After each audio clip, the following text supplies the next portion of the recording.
Boa noite. Bem-vindos ao Teatro Matos, para a primeira de uma série de conferências à volta do tema transição. De facto, esta conferência, ou este ciclo de conferências, tem a sua origem numa conferência que organizámos há 2 anos atrás, que era sobre alterações climáticas e o mundo das artes e as artes. Na altura fizemos esta conferência porque em relação às emissões de carbono e de gases de estufa, de facto, é preciso desenvolver um trabalho a todos os níveis. É o governo, somos nós em casa, também somos nós dentro das nossas empresas, e na altura achámos que também era importante começarmos a pensar dentro da área da cultura sobre o que é que estava ao nosso alcance em relação à redução de emissões de gases de estufa. Bom, na altura para nós aqui dentro do teatro foi uma prise de consciência, uma tomada de consciência, e a partir daí nós desenvolvemos o nosso próprio programa verde, começámos a reduzir as nossas emissões. Aliás, conseguimos uma redução de 28% de utilização de energia. Também eliminamos as garrafas de plástico, desde então bebemos água da torneira, coisas assim. Reciclagem. Bom, para nós foi um passo importante, e a partir daí também temos estado a pensar sobre esta temática, e agora pensamos que era importante começarmos a pensar também em juntar uma série de pessoas a nos ajudar a pensar não só nos muitos problemas que existem, mas sobretudo nas soluções. E tentar, neste ciclo de palestras, de facto, o que vamos ver é olhar a vários elementos, vários temas que têm a ver com sustentabilidade e ver o que certas pessoas têm estado a desenvolver em termos de pensamento e modelos alternativos dentro destas áreas. Por exemplo, o Anselmo Japa vai falar sobre o trabalho, Carolyn Steele sobre comida, Paulo Magalhães fala sobre o projeto de condomínio, a ideia de utilizar a estrutura de condomínio para organizar a gestão do ambiente ao nível mundial. Tim Jackson, sobretudo, sobre a economia, e Viriato Sormenho Marques vai fazer um round-up de todas as conversas e falar sobretudo sobre a situação em Portugal. Bom, voltando para hoje, vou começar a falar em inglês porque de facto esta conferência vai ser em inglês, e para que o nosso convidado me entenda, vou passar para o inglês. Well, in fact, you do understand a bit because you've been in Portugal before. Before we start, I would just like to say that this cycle of conferences is supported by an international network of which Teatro Matos is a member. That's called House on Fire. And so this conference and the rest of them are also supported by the European Commission, or by the culture program of the European community. This cycle is also supported by the British Council. They help us in a generous way, especially for the coming of the presence of the British lecturers, and also for the translation of the book of Tim Jackson, Prosperity Without Growth, that will be launched when Tim Jackson comes here in Portuguese. And finally also for the help of the Foundation, ou Fundação para a Computação Científica Nacional, que nos está a ajudar a organizar o video streaming, porque esta conferência está disponível live através da internet, e depois vai ficar disponível também no nosso site. Bom, por fim, resta-me apresentar o Peter Tom Jones. De facto é Tom Jones, mas ele juntou o Peter para não ser confundido com outro. O Tom Jones é...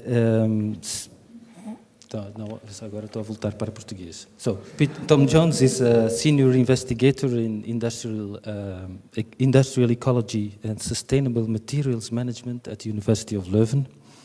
It means that he is working a lot on investigation on the use and reuse of natural resources, also sustainability of sustainable materials management.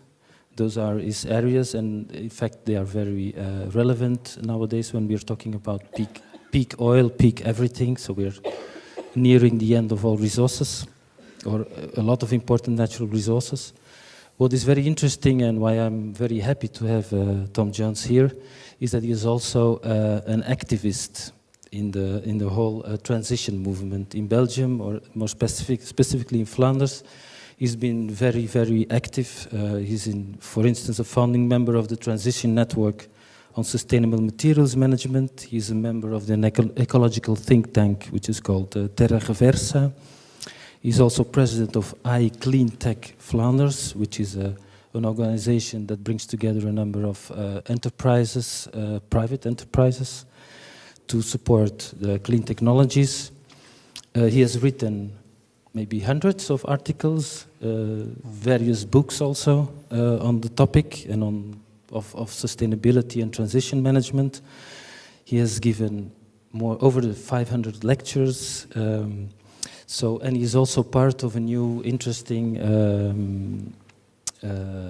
initiative which is happening in various cities in Flanders, but also in Leuven, the city where he lives, which is the Leuven climate neutral for 2030. So the idea is to turn the whole city climate neutral in like less than 20 years from now. As a moderator for tonight, we have invited Paula Antunes. I'm very glad that she could be with us tonight. Thank you.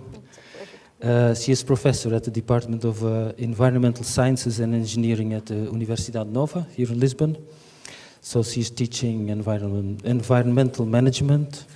She's also, importantly, coordinator of CENS, the Center for Environmental and Sustainability Research, where there is a lot of investigation going on around the interaction between human and ecological systems, and also around sustainable development. So that's it. My part is over now. I'll give the floor to Tom Jones. So he will talk for like an hour and 20 minutes, and afterwards there will be space for discussion, questions. So thank you very much.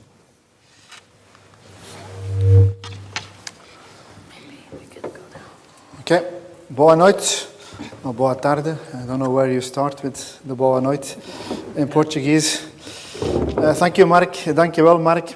Mark is ook iemand die Nederlands spreekt. He speaks Dutch, Neerlands, my language. Okay, I will present today something like 80 slides on the transition to a low-carbon circular economy. Yesterday I saw a very strange Portuguese translation of that.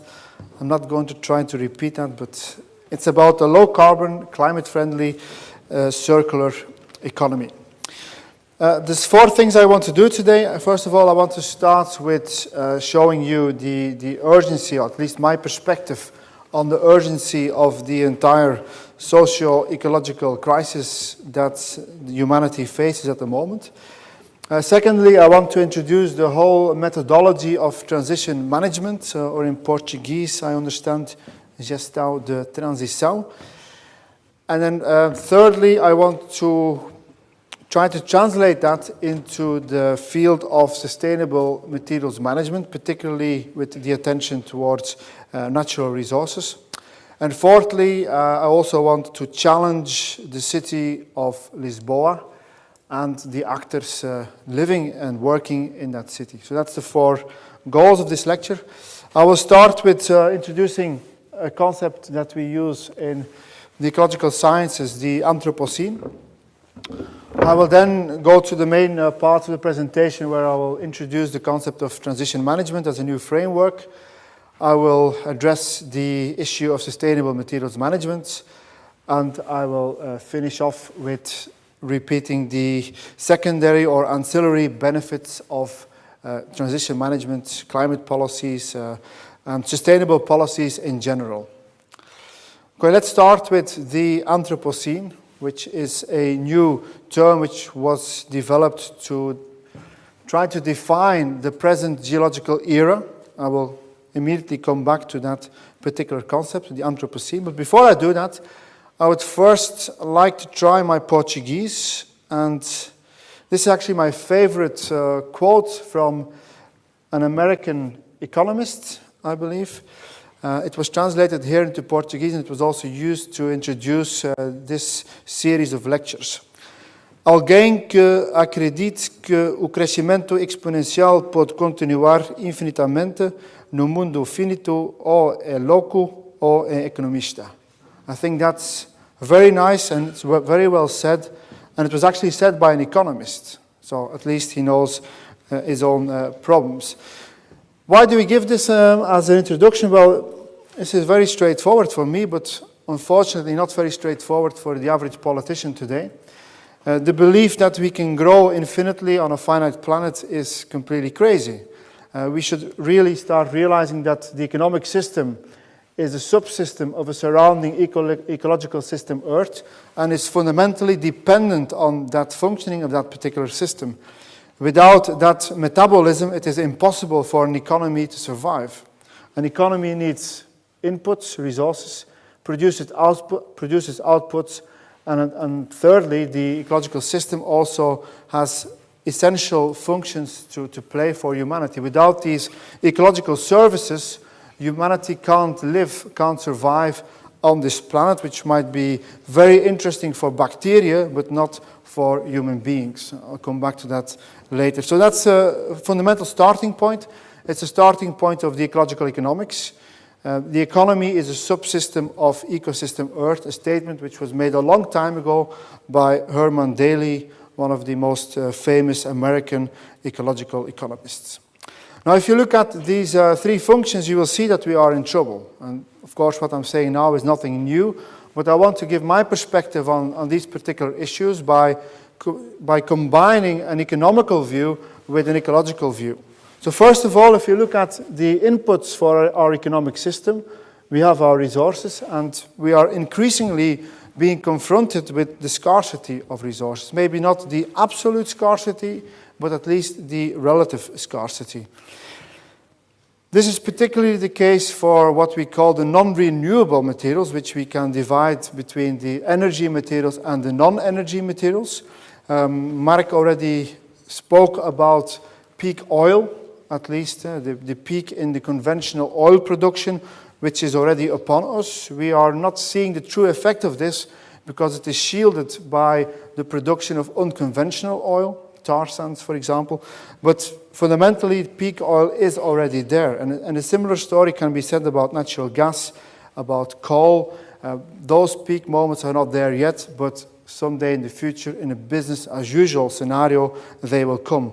What is less known is that a similar situation is also valid for the non-energy materials. And then I'm speaking particularly about some crucial metals without which our economy simply can't function today. Our mobile phones, our computers, our laptops, our beamers can't function without these metals.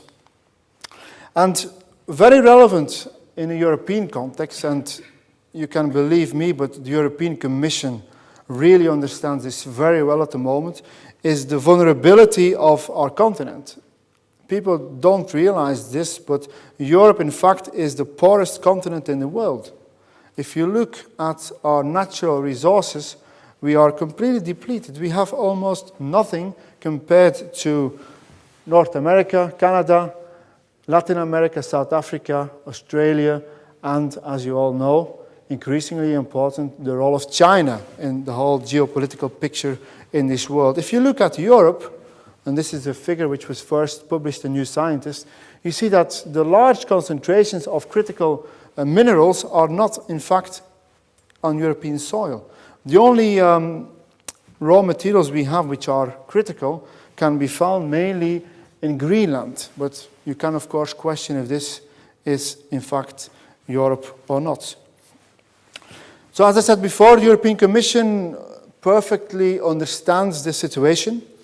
They have produced a very important report called The Critical Raw Materials for the European Union in 2011, where they try to classify a number of these non-energy materials, non-renewable, non-energy materials.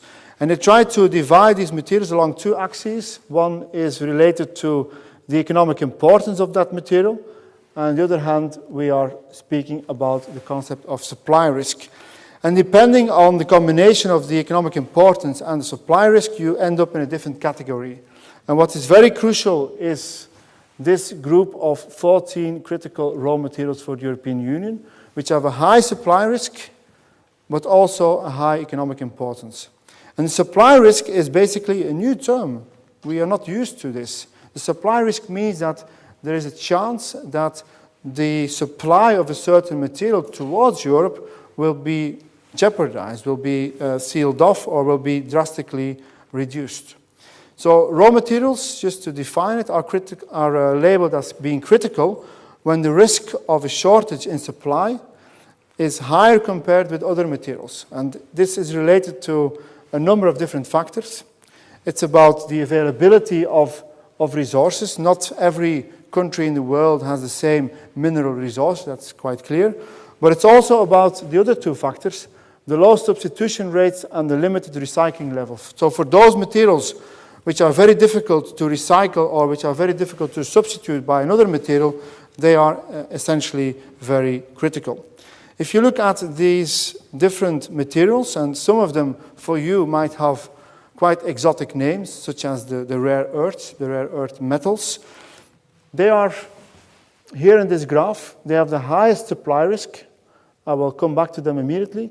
But in general, if you look at these critical minerals or metals which are derived from these minerals, you will see that they are essential for the whole transition towards a green economy. So they are very relevant. Rare earths, for example, are crucial for the new generation of wind energy, for electric cars and bikes, for energy-saving lamps, a number of other applications. And for example, indium, which is one of these other critical raw materials, is essential for photovoltaic energy, and cobalt and lithium are essential for battery technology, which will be crucial for a green energy basis in the future. So there is a direct link between criticality and the importance of these materials for the greening of an economy. And it's worthwhile to have a look at the materials with the highest supply risk being the rare earths. The rare earths, we try to translate them on the train toward Lisboa today as metais terrestres raros. I'm not sure if this is exactly correct because often there's confusion between rare metals and rare earth metals. So rare earth metals are a specific category within a larger group of rare metals. And if you look at this recent report by the US Department of Energy,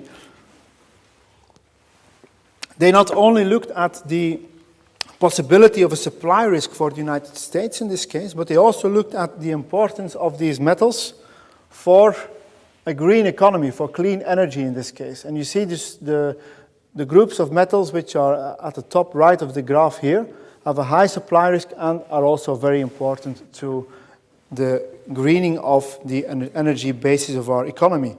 So you will see that 5 of these 17 rare earths are particularly critical. And once more, I think for many people here in the audience, these symbols will be quite unknown because it's a quite recent storyline that we are speaking about here.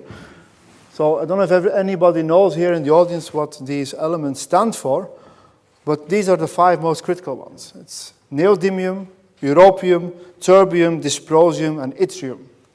When I studied chemistry 20 years ago, we talked about other metals in the periodic table. We didn't have a clue about these kind of rare earth metals. They were right at the bottom of the periodic table, the so-called footnotes of the periodic table. But believe me, your kids will be learning about these metals in the future. The reason is very simple. If you look at the concentration of the availability of these materials, it's very unequal. But even more importantly is that the production itself of these metals is even more unequally distributed along the planet. This is a typical graph that we use for these kind of metals. So for the rare earth metals at this moment, about 90% of the rare earths are being produced in China. If I had shown this figure 2 years ago, that figure would have been 97%. The reason why it dropped to 90% is because the United States recently reopened its Mountain Pass mine in California to start reproducing rare earths in the United States because of its vulnerability. So you see, China is dominating this market, which obviously increases the supply risk of these metals towards Europe. And at this moment, there is a big conflict within the World Trade Organization. There is an official complaint by the United States together with Europe and Japan against China, because China is, at this moment is reducing its export quota. So they're setting a limit on what can go outside of the country as regards of these rare earths. The reason is very simple. China needs these rare earths themselves because their economy is growing so fast. They are fed up in producing raw materials, which are then exported to Europe or the United States or Japan, where they are further processed into high-value final products. They are producing the final products themselves now, and they will then export the final products. Completely different storyline. So you see, the quota have been reduced from 50,000 tons to about 30,000 tons 3 years later. And this is causing, at this moment, already serious problems for the users of rare earths outside China. This is a metaphor for me, the rare earths, because you can copy the storyline for all the other metals. But this is just the most extreme example that we can give. So this first point I was talking about on resources, it's not really an ecological issue. It is an issue of economic survival. Without these kind of materials, the European economy dries up. So we are in a very vulnerable position, and the European Commission realizes that. It's not because of ecological reasons that they are trying to do something about this, it's because of economic reasons. And then I come to the other parts of the storyline, and I try to show the link between the economic story and the ecological story, and this is more related to the output side. We are confronted in this world with a growing world population, with increasing groups of high consumers in China, in India, in Brazil, South Africa, and so on, which means that on an aggregated level altogether in the world, we see that a number of waste streams are increasing. And carbon dioxide, of course, is the best example of that. The overall output of carbon dioxide is still increasing, and we know it should be decreasing. So the result is that the waste output is overstretching the waste assimilation capacity of the planet to reabsorb or to neutralize those emission streams. And that's exactly the case for CO2. At this moment, the oceans and the forests and the soils are absorbing a certain level of this emitted CO2, but only something like 50% of what is emitted in the end. So the accumulation of carbon dioxide is, of course, happening, as we all know. We are at this moment at a concentration of 395 parts per million, which is way much higher than the pre-industrial value of 280 parts per million. And the result of that is that also a number of these essential environmental services are being depleted or degraded. And a stable climate is one of those examples, but there are other examples as well. In fact, recent investigations by the United Nations have shown that 60% of these essential natural services towards humankind are being depleted or degraded. More than 50%, in fact. This is, of course, related to the fact that we are extracting more resources every year. You see here the growth of the resource extraction levels since the 1980s.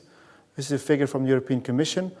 And if you look at the projections in a business-as-usual scenario, you'll see that this will continue to increase. We're talking about biomass, minerals, metals, and fossil fuels. The more resource extraction, the higher the ecological impact. It's not a one-on-one relationship, but there is always some kind of relationship between resource extraction and environmental impact. This is, for example, translated into an index which is a very simplistic index, but it's something that we use, as being accepted by the scientific community. It's the ecological footprint, or in Portuguese, the pegada ecológica. And as you all know, this ecological footprint on a world level is increasing. We have gone above the biocapacity of the planet Earth, which you can see here at the horizontal line, somewhere around 1970. And at this moment, we have an ecological overshoot of something like 40 to 50%, which means that we're taking 40 to 50% resources out of the system, more than the system itself can regenerate it on a renewable basis. Or to put it in financial terms, which is always more easy to understand for people apparently, if you have an income of, let's keep it simple, of 100 euros per week, but you're spending 140 euros per week, then you have a deficit of 40 euros. And if you have very good friends or very rich friends and very rich family, then maybe you can borrow money and you can keep having this deficit. But eventually, this will not work out. And certainly not if you look at this on the level of a country, the level of a continent, or the level of the total world population. So you can't continue to rely on money that you don't have. The same can be said about our ecological footprint. We are borrowing from the future generations, to put it very simplistically. The footprint, as you all know, is an aggregated index. There are scientific comments to make about it.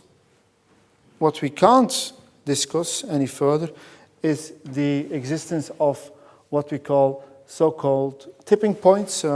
Very difficult, apparently, to translate into Portuguese, but we define it here as pontos de discontinuidade. And these are very relevant in an ecological setting. If you look at the climate system, the biodiversity system, our whole ecological system is full of tipping points. Tipping point means, if you want to explain it with a simple image, if I have this glass of water here, if I give it a slight push, nothing really happens. The glass just moves a little bit. There is a direct link between the cause and the effect. But at a certain moment, the glass comes so close to the end of the table that if I now push it, which I won't do, but if I would push it, the glass would fall. That's a tipping point. And that's very relevant for the climate system. Climate system is full of those tipping points. For example, the Gulf Stream is having a tipping point somewhere. We don't exactly know where it is, but there is a tipping point. The Arctic ice sheets have a tipping point. The Greenland ice sheet has a tipping point. The Amazon rainforest has a tipping point. Beyond a certain temperature increase, there is a non-reversible and irreversible change, a point of discontinuity. That's why we call it a tipping point.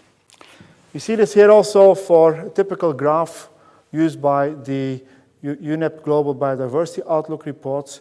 Existing biodiversity is here. It's a situation which is relatively stable. As we move more towards the right, and we then increase a certain pressure on the system can collapse, and the biodiversity will shift towards a new system state.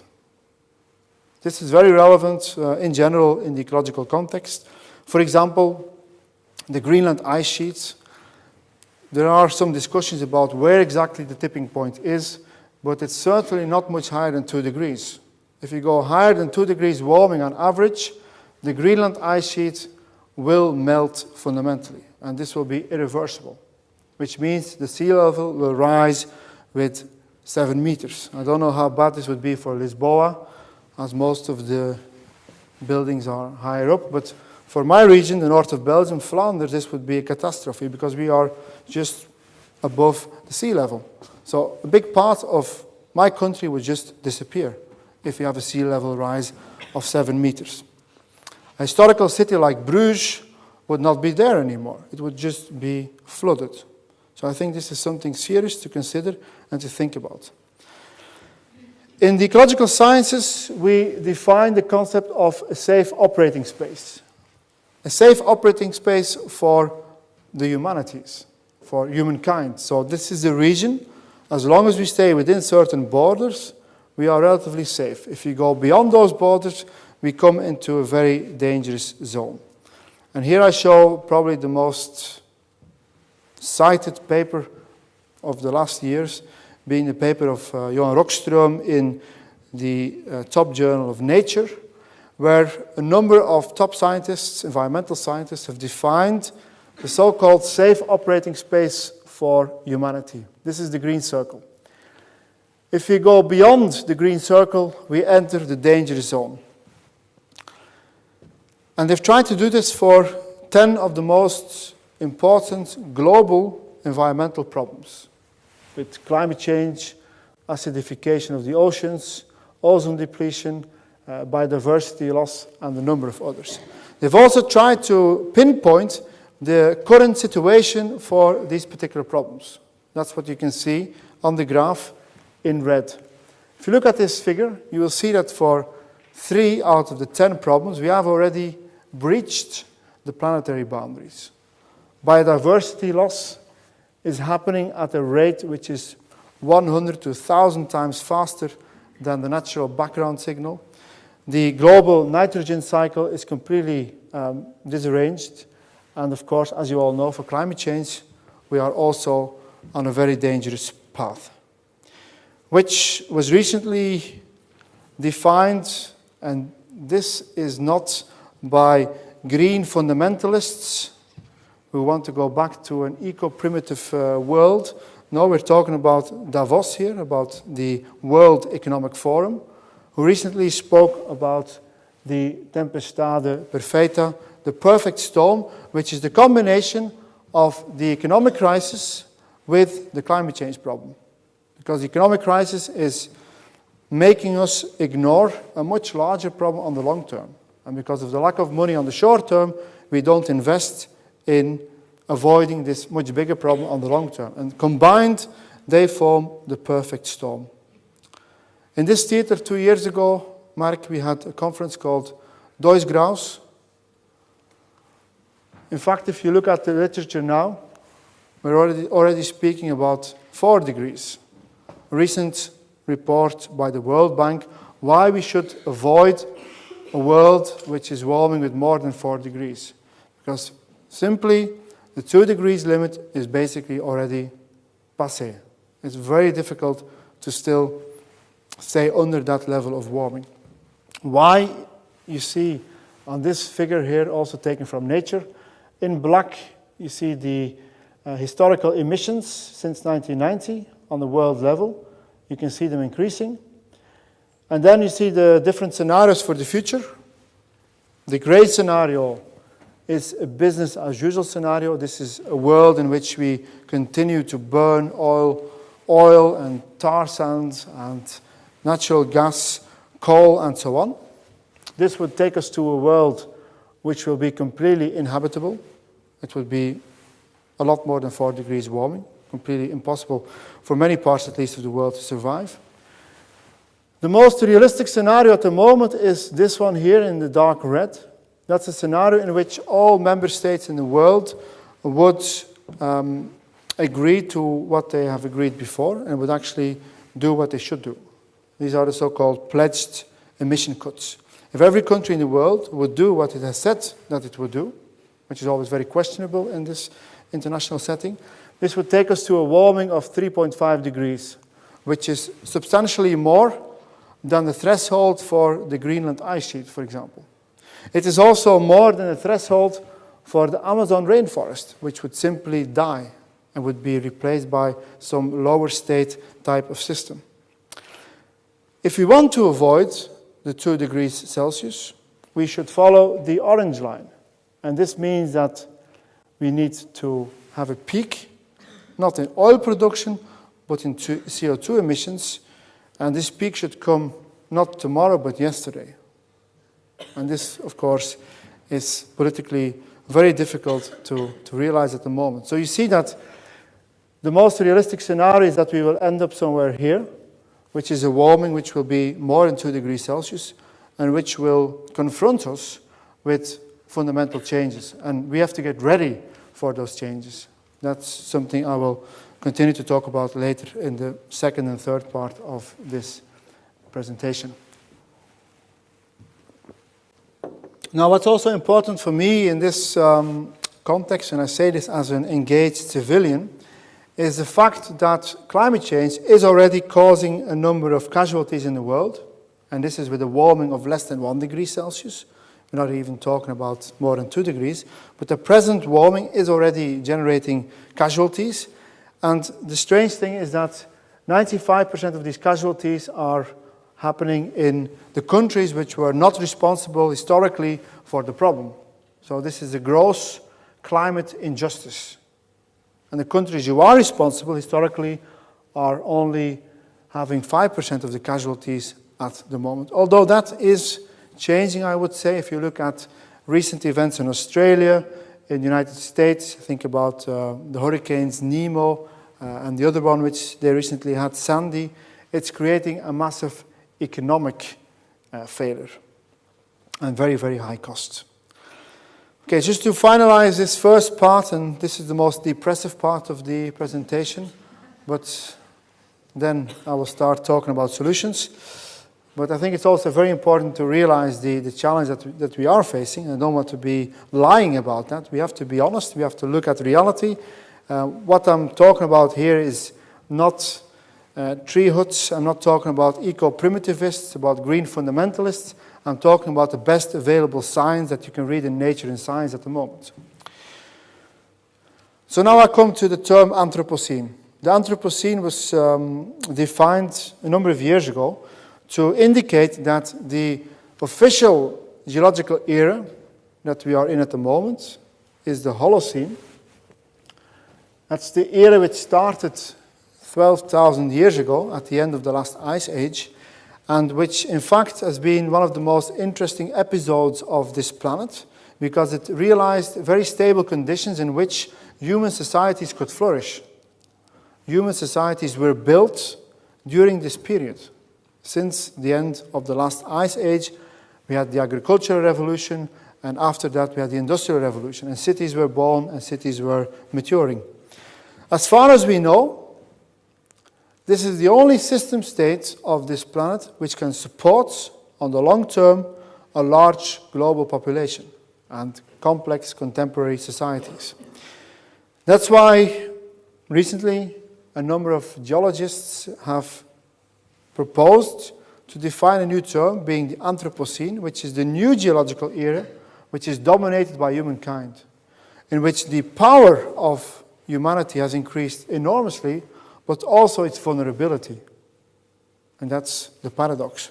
So we're now speaking not only of climate change, we're speaking of global change, which is a term in ecological science which goes far beyond only climate change. And also this I wanted to share with you. This is probably the most depressing figure I will show today. It was published in Nature in 2012, and when I saw this paper, I was truly shocked, because up to now we've always spoken about tipping points in terms of subparts of the system. We've never spoken of a tipping point for the entire system. This was out of the question. We were speaking of the Gulf Stream, of the rainforest, of the Arctic ice, and so on, but we never really talked about a global tipping point for everything, for the planet itself. And in this paper, which was published in 2012, Barnowski with his colleagues, they have the title, Approaching a State Shift in Earth's Biosphere. And they tried to show this in a schematic figure here, with the evolution of the system states, depending on the forcing. And you see it gradually shifting. These are still Holocene conditions. At a certain moment, and this is the big question mark, there is a possibility that the system state of the planet in itself will shift to a fundamentally new situation, a fundamentally different state of the system itself. And this would be truly the Anthropocene then. The question is that nobody really knows where this point lies, and we also don't really know if it's a one-way ticket or if there is a return ticket possible. These are very big questions at this moment in ecological science. So what are the consequences if we go deeper into the Anthropocene? That's a very important question. Where is the tipping point? Is it a one-way ticket to an uncertain, human, unfriendly future in a new planetary system? Or is it possible that we may return to Holocene-like conditions? Whatever the answer to those questions, it only shows the urgency of fundamental solutions which have to be initiated from now on. Some speak of a planetary stewardship modelo de apoyo planetario. It's clear at least that we have to slow down the trajectory into this Anthropocene. We have to fundamentally alter the evolutions because, simply put, living within the ecological limits is the non-negotiable basis for our social and economic development. I think it's a very important message, a very important quote, which we have to share with all our politicians. Similarly as the quote from the American economist, Kenneth Boulding, about the crazy guy and the economist, it's a similar storyline. For me, this is straightforward. Unfortunately, politically, economically, few people realize the effect that this might have. Okay, this was the first part of the presentation. I will now start talking about solutions or partial solutions, and I will introduce the concept of transition management. Before I do that, I first want to make a difference between what I'll be talking about in the rest of my lecture compared to what Tim Jackson will be speaking about when he comes here in this particular series of lectures in the future. And this is the division into types of problems. So we define, and basically this is a report by Arnold Tucker from the Netherlands, a big European project, where they came with the definition of 3 types of problems. We have the simple problems. These are the low-hanging fruits. These are the things we can take quite easily from a tree. They're not too high, we don't need a ladder. So these are problems that we can immediately solve, and they lead to win-win situations. Everybody is better off. Nobody loses. So I'm not going to talk too much about that kind of things. I think that's straightforward. Traditional politics should be able to deal with that. Nevertheless, you can question that as well. On the medium level, we have the problems on the level and scale of systems. The mobility system, the energy system, the material system, our food system, and so on, where the time scale for the solutions are on the midterm. We're speaking here about decades, 10, 20, 30 years. And if you look at the characteristics of these kind of evolutions, transitions, you will see that there are lots of winners, but there are also some mighty losers. And these, as you all know, will try to block the change. And this makes transition management so difficult or so interesting from an academic point of view. On the third level, we come back to our quote from Kenneth Boulding. Alguém que acredite que o crescimento exponencial pode continuar infinitamente no mundo finito ou é louco ou é economista. These are what we call the meta problems. They're really, really, really massive, big problems which are related to the core fundamentals of our present economic system, which is a system based on infinite growth, but also based on a very outdated level of ethics, which we call anthropocentric ethics. And if you want to talk about solutions here, we're talking about a very long term, not 10 to 20 years, but 30, 40, 50, 60 years. And in this case, you will see that there are even more losers, which makes this kind of transition even more difficult. But yet, I think it's also a fundamental question. This series of lectures wants to look at these kind of questions.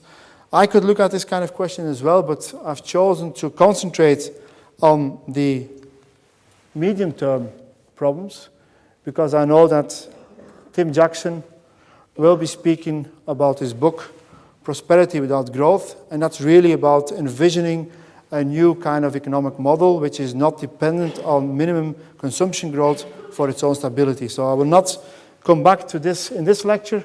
I think it's very important to ask these questions, but due to lack of time, I will focus on the medium-term level of problems. And for this, we will introduce the concept of transition management.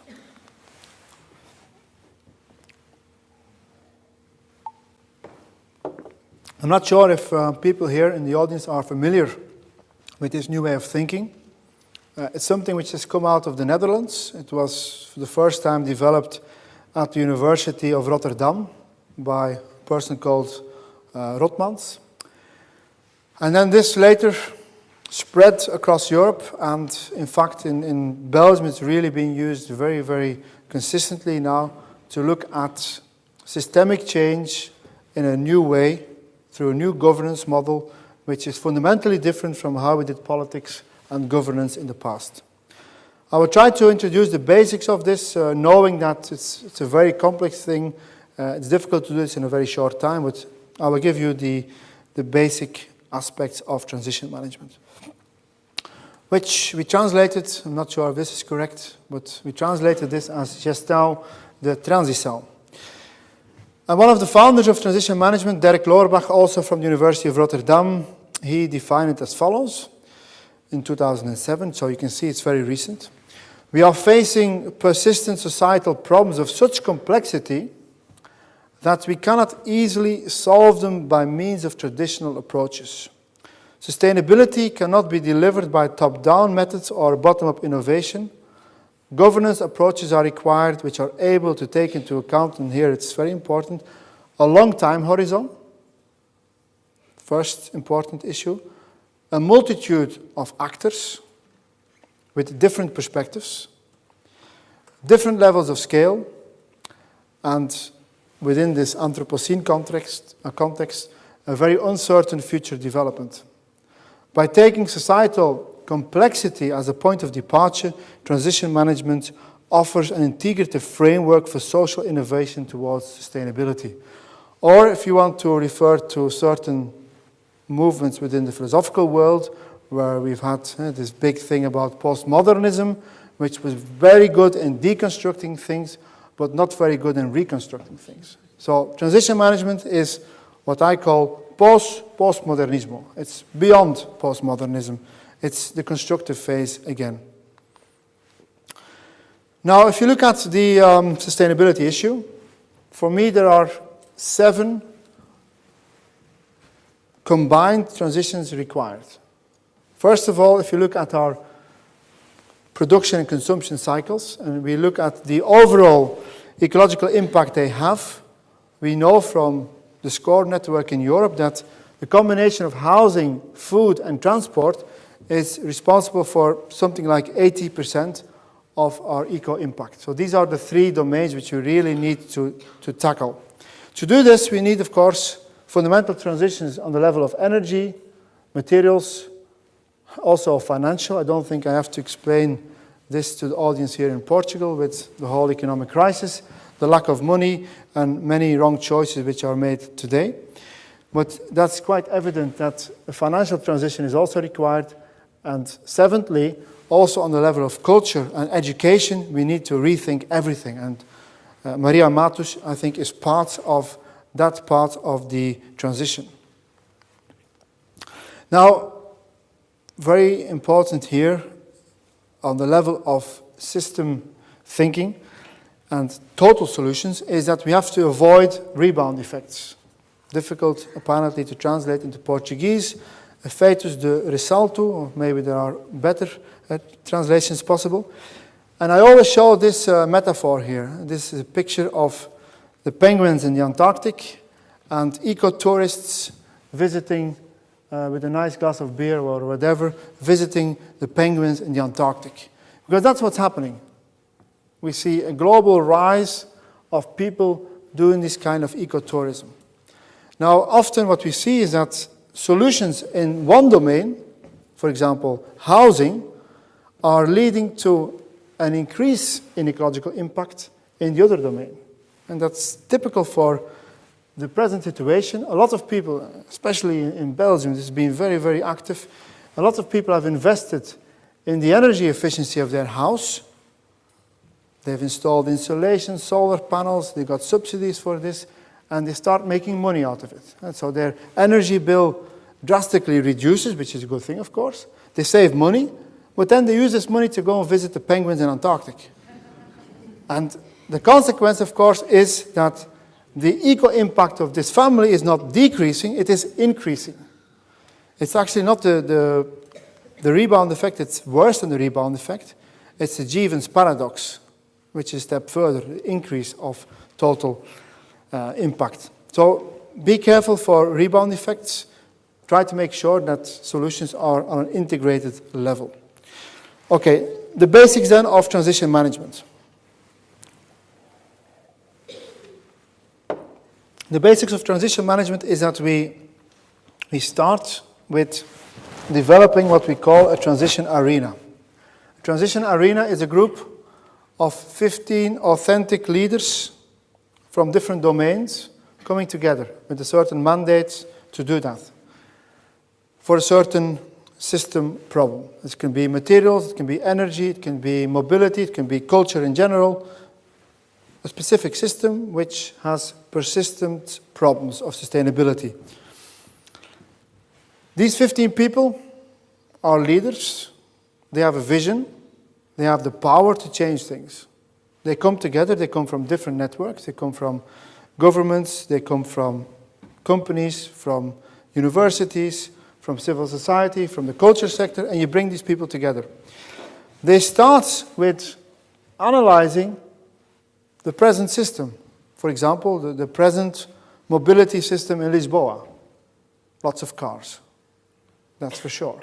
So there's something fundamentally flawed with that particular mobility system. So that's the first part. We have to agree on what is wrong with the system. If we can't agree on the problem, it's very difficult to derive solutions.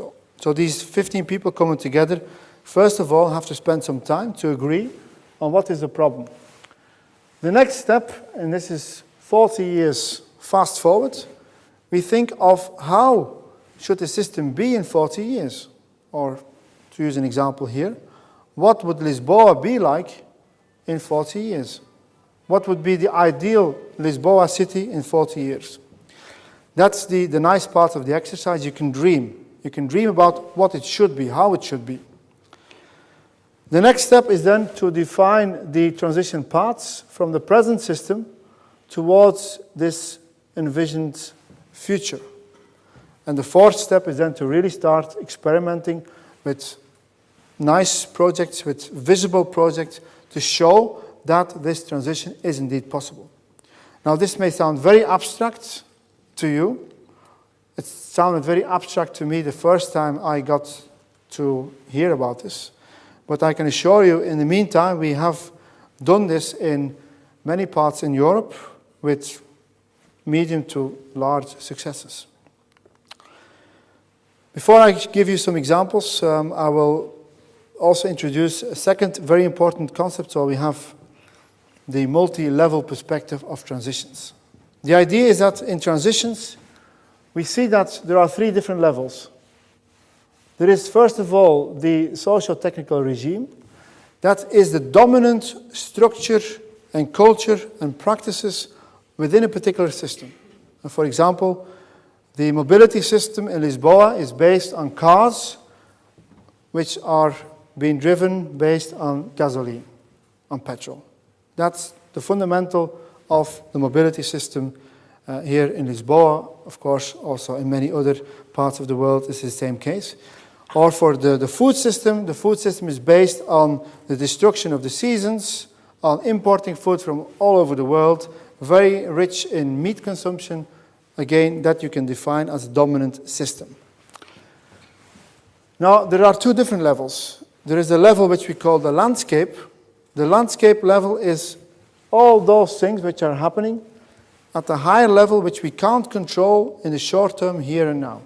Climate change is a landscape factor. It is affecting the functioning of the present regimes, but also the global economic system, the globalization, global financial shocks. These are landscape factors that we can't control in one particular area, in one particular region. And thirdly, we have the niche niveau. This is the level in which we are experimenting with solutions. Renewable energy, for example, is a typical niche example. It's something which is already there, but it does not have the market power to be dominant. It is still a niche. Now, the theory of transition says that at a certain moment, a particular socio-technical regime is under pressure both from the niche innovations and from the landscape factors. And then you get destabilization. And transition management is about proactive change. Rather than waiting for the system to crash, you try to find a solution before the system crashes.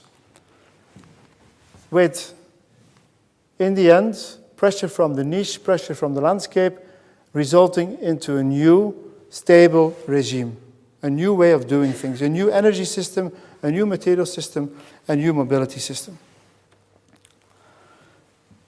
The third important aspect of transition management is that we work together with what we call a quadruple helix.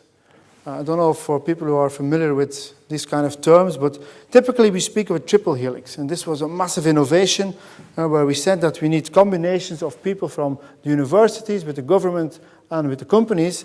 And this was a big way forward. Well, for me, it is fundamental that we also add a fourth component there. And this is civil society itself, such as this series of lectures. The cultural sector has an enormously important role to play in the entire transition management. And in Belgium, this is really the case. The cultural sector there is one of the vanguards of the entire transition movement, and I see the same thing happening here as well. So it's a multi-actor coalition. You bring together visionary leaders from these different sectors of society, and they create combinations which were not thinkable beforehand. We are facing persistent societal problems, so we can't solve these problems with the way of thinking that's led to these problems. We need outside-the-box thinking and outside-the-box combinations of people and organizations coming together. As I said before, everything here might sound very abstract, but I can assure you we have done this for many different transitions in materials, in the food system. We are now starting with the energy system and a number of other cases. We've also done this for Leuven Climate Neutral. Leuven is a city where I live and work. It's a city probably like Coimbra or something here in Portugal. It's strongly dominated by university, 40,000 students. Total inhabitants without the students also 40,000, so together something like 80,000. We brought together a group of 15 to 20 of these people from the city of Leuven, politics, the university and the knowledge institutes, civil society, and the different companies in Leuven. So they were involved at the highest level. This is what we call the G20 of Leuven, where we brought together people who have vision, who can think outside the box, but they also have the authority and the possibility to change things within their own organizations. Now, I'm not going to go into any detail here, but we've done this exercise now for 2 years, and now we are at the moment we have to start implementing the transition paths that we have developed. So this is now ready. You can download this report from the website. We brought together these people. These people also mobilized their own organizations. And so, for example, for University of Leuven, we have the top management board of the university who is part of this process. So they have the power to decide on how they will organize the refurbishment of their buildings, on how they will organize new campuses which are being built. So they have the power to change things. And because of this combination of different types of actors, you get very creative solutions. So this is something I said I was going to challenge Lisboa. So we made a slide on the train today coming from Porto to Lisboa, where I challenged Lisboa to start a similar exercise. I didn't choose 2030 because I think that's a bit too ambitious. So I gave you 10 years more. So 2040, so that means there is, let's count, 27 years left to do this. So you have to involve some authentic leaders in Lisboa from the different actors that you can see here, the Câmara Municipal, the different knowledge institutes in Lisboa, the different relevant companies, and the different civil society organizations. Now, what I haven't said yet is that in a transition arena, and this is the nice thing about it, you bring together leaders from these kind of companies and organizations, but they sit there as individuals. So they are not representing their organization. Because as soon as you start representing your organization, you start to think differently. So it's important that these people get the mandate and the autonomy to think outside the box. Now, I give this example here for Lisboa. I don't think it's completely impossible, because Lisboa is actually the only Portuguese city which has signed already the EU Covenant of Mayors. This is an agreement between, at the moment, something like 4,600 mayors in Europe. We have signed an agreement that they will reduce their emissions by 2020 with more than 20%, which is doing more than the minimum requirement for Europe. In Belgium, we have, in the meantime, 65 cities and municipalities which have signed this agreement. It means that they have to, first of all, do a baseline inventory measurement. What is the current situation of your emissions in your city? And secondly, they have to develop a sustainable energy action plan on how they're going to reduce their emissions with more than 20%. Now, in fact, if you look at these reports, you will see they are the low-hanging fruits. These are the simple 20% reduction. These are the first things you can do. These are things which cost a little bit of money in the beginning, but they pay back themselves very quickly in a very short term. So they actually generate money. To give you the example of Leuven, which is a small city compared to Lisboa, we spend 250 million euros per year on energy. So if we can reduce or improve our energy efficiency and reduce our emissions, we will drastically save on our energy costs. And this is the reason why the top people in these companies and the university are interested, because they can see it has an economic driver. It will drastically reduce their costs.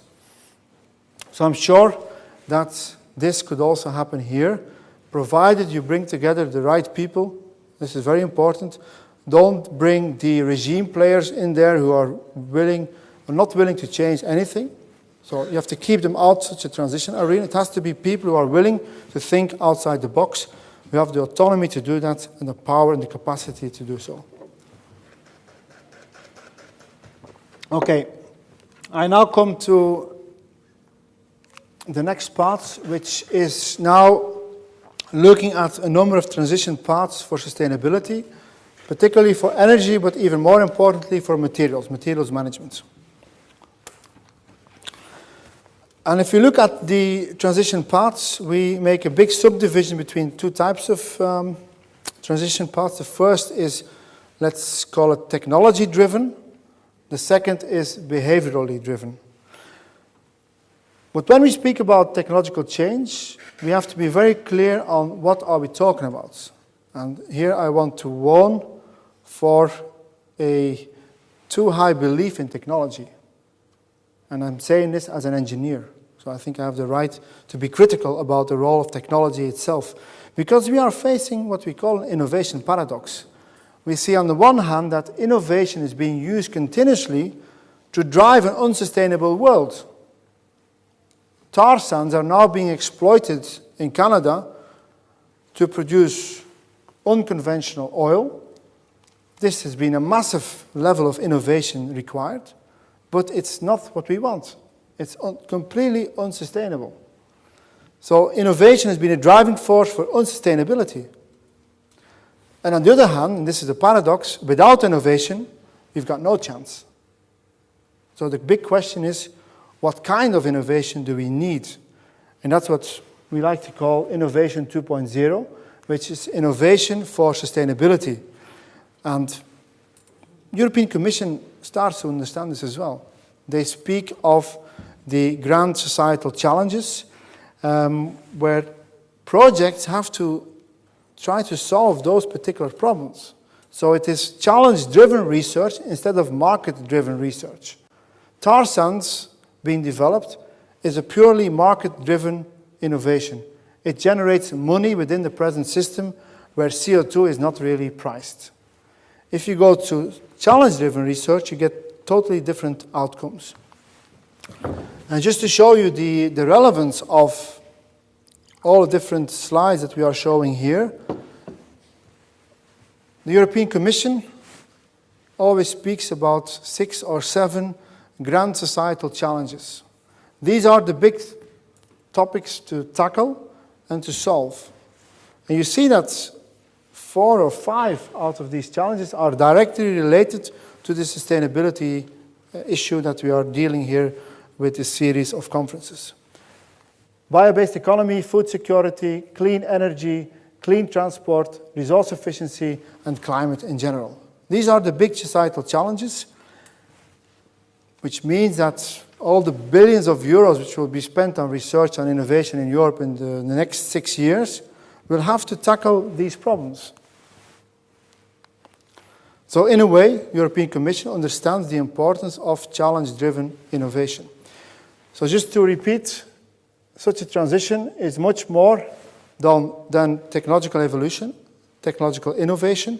It's about breakthroughs, not only in technology, but also in structures, in culture, in practices, in fiscal systems, governance, and very important, in new business models. I will show you some examples of that later. So it's about not so much technological innovation, it's about system-level innovation using certain clean technologies.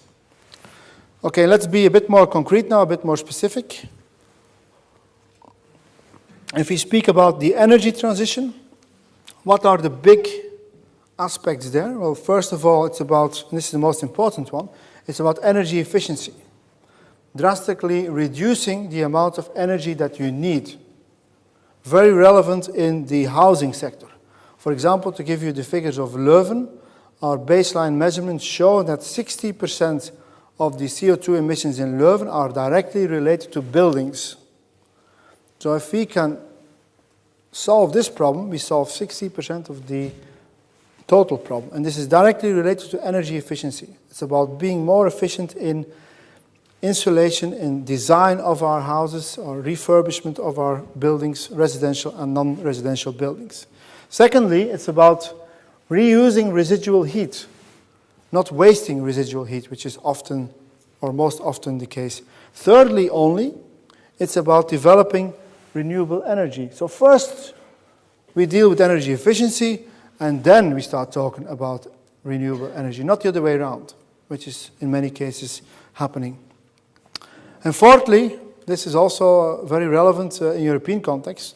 This is the whole storyline on the decentralization of the grid, moving towards smart grids, where production and consumption of energy are much better connected to each other, where we make a transition from a fundamentally centralized fossil-based energy system to a decentralized renewable-based system. As I showed in the title of the presentation, I was also asked specifically to focus on raw materials, non-energy raw materials, the material transition itself. There we need to think on the level of the system solution, which we call a comprehensive raw material policy. And it involves a number of different factors. As I said before, European Commission understands this very well, not so much for environmental reasons, but much more specifically for economic reasons. Now, if you look at this particular slide, which is coming from material which was produced by the European Commission, European Raw Materials Initiative, you will see that it's a slightly neo-colonial language. So you have to forgive me for this kind of language. But if you look at what the European Union is writing about the raw materials issue, it's about securing reliable and undistorted access to raw materials for European industry. So you see, it's not about the environment. It's about access to resources. They look at 3 different pillars. It's about trade policy, it's about primary mining in Europe, and this is what I particularly like, and this is my field at the University of Leuven, it's about boosting resource efficiency and promotion of recycling technologies. A comprehensive raw materials policy for Europe would look something like this. And this is a figure we made in the context of the pending call for a new kick a new knowledge innovation center on the European Institute of Technology for raw materials, which is actually something which was developed by the Portuguese president of the Commission, Durão Barroso. It's one of his child to develop this. So this is large amounts of money going to a Champions League of innovation in Europe. It already exists for climate change, for energy, and now they will launch, if everything goes well, a new call for raw materials. And when we are working on this, we come up with this storyline. It's about combining sustainable mining, substitution of critical elements, and technospheric mining of critical elements. And this is what I will now show in more detail. So this is the important part, which for me is very fundamental, closing the loop in the materials management domain. We also try to translate this, fechando o ciclo, closing the loop, and we can do this in different ways. It's about making a transition from a linear economy to a circular economy. The linear economy is what you all know. That's getting resources, primary ores, mainly outside of Europe, importing them to Europe, producing metals, materials, and alloys, producing products like computers, which are then used, which were then disregarded, and then they finally end up in landfills. Aterros, I think, in Portuguese. Landfills. This is the dominant model of today, even in Europe. A linear system. So clearly this is completely outdated, and we need to go to closing the loop in different ways, about recycling residues, urban mining of end-of-life products, and landfill mining of previously historically existing landfills. I will show you now more details on that.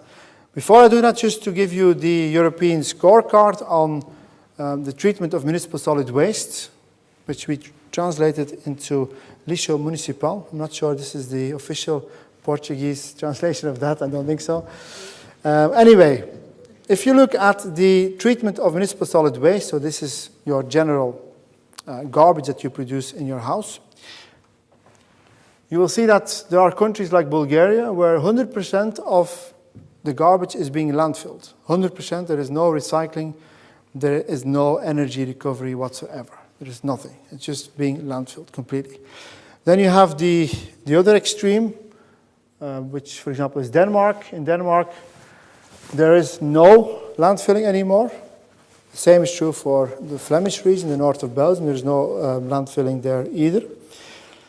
But there is, and this is here what you see in the purple color, there is a lot of incineration going on. So this is the incineration of the garbage, in most cases with some kind of energy recovery, which is less bad than disposal in landfills, but it's still, for me, quite bad.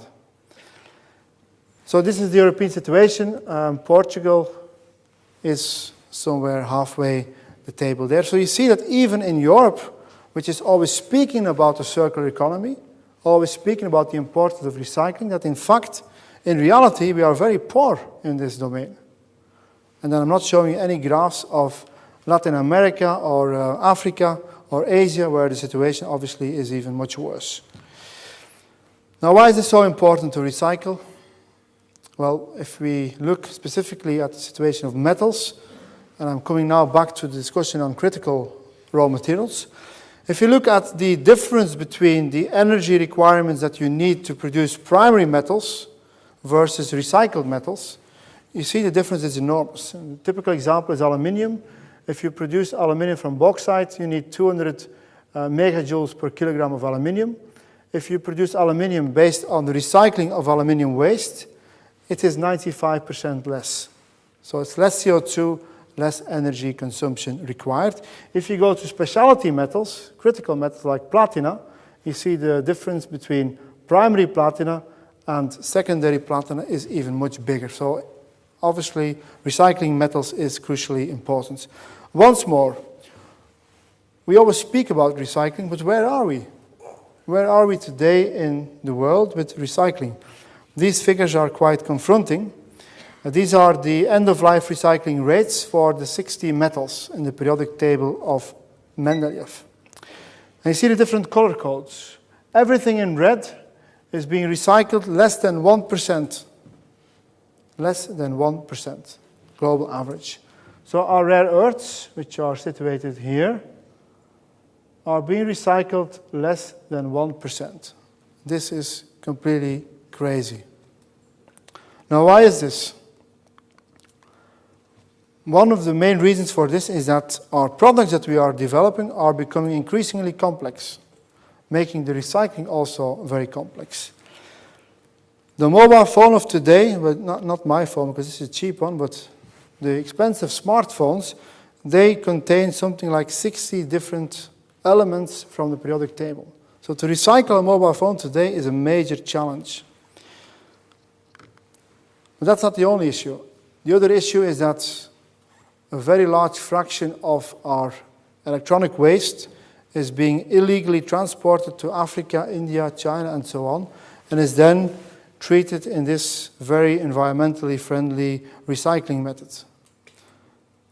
I don't need to say that this is not so healthy for this person. He will never play for Barcelona.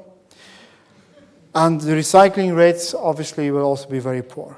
They might be able to recover some copper and some base metals, but all the specialty metals are lost.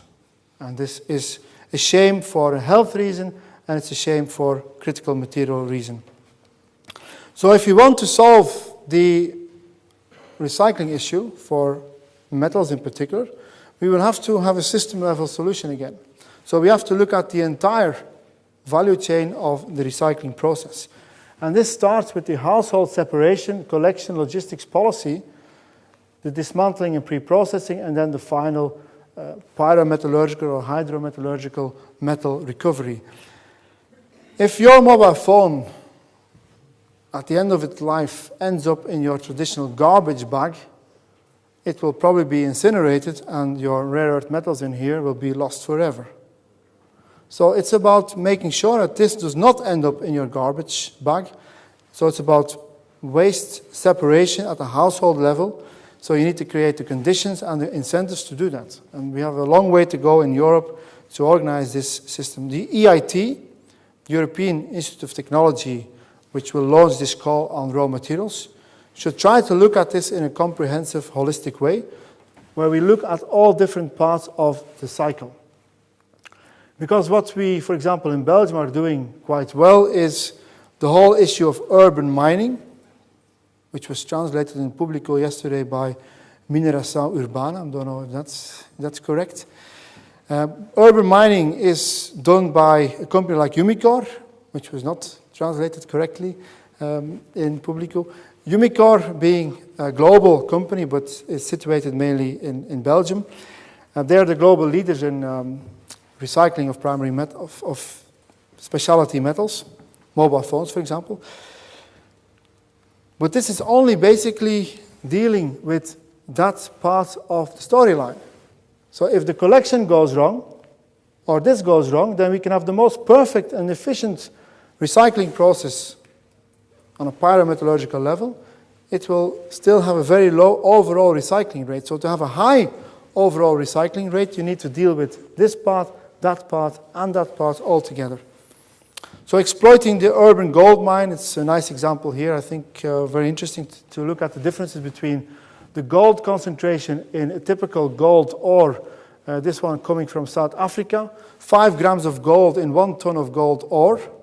If you look at mobile phones and printer boards, computer circuit boards, you see concentration of gold is 50 times larger.